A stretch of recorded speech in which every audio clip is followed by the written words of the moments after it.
अभी पूरे विश्व में विप्लव मचा हुआ है, कहीं अग्नि प्रलय कहीं जल प्रलय, और ये निरंतर बढ़ता ही चला जा रहा है। अभी देखो महाराज जी कितनी विचित्र बात है, हमारे आपके स्मरण में हमारे जीवन तो बहुत छोटा है, आपका बहुत बड़ा जीवन है। आपके जीवन में श्राद्ध पक्ष में पूर्णिमा जब पितरों का आवाहन हो उस दिन भी ग्रहण लग गया हो, और जिस दिन पितृ विसर्जनी अमावस्या उस दिन भी ग्रहण लग जाए। 15 दिन के अंतराल में 2 ग्रहण हमारी स्मृति में नहीं है, कम से कम श्राद्ध पक्ष में तो नहीं दे। ये सब जो हो रहे हैं ये भी महाविनाश के संकेत है। सब कह रहे हैं तैयारी करो, कोई कहता सोना खरीद के रख लो।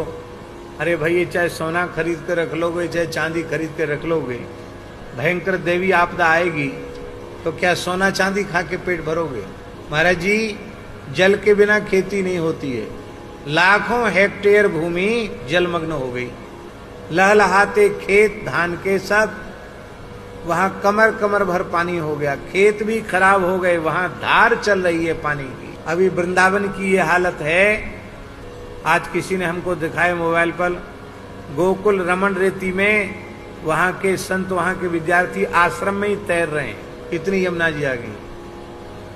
अपने मलुक पीठ में वृंदावन परिक्रमा मार्ग में तो इतनी यमुना जी चल रही है, आप खड़े होकर वहां खड़े नहीं हो, इतनी तेज धार चल रही है यमुना जी। हमारी जो पुरानी गौशाला है उसमें कम से कम 10 फीट पानी है यमुना जी, नई गौशाला के द्वार तक भी पहुंच गया। बाढ़ पीड़ितों के लिए अपने मलुक पीठ के वृंदावाटिका में सरकार ने कहा था कुछ लोगों को आश्रय देना है, आश्रय दिया।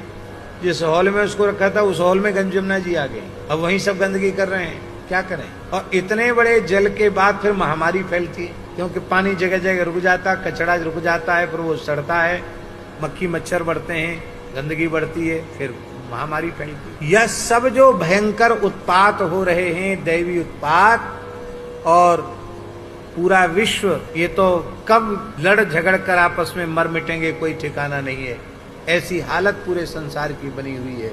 ये सब है गो हत्या का भयंकर परिणाम। इसलिए गाय की रक्षा संपूर्ण धरती की रक्षा है, संपूर्ण प्रकृति और पर्यावरण की सुरक्षा है, और गाय का वध पूरी पृथ्वी की हत्या है।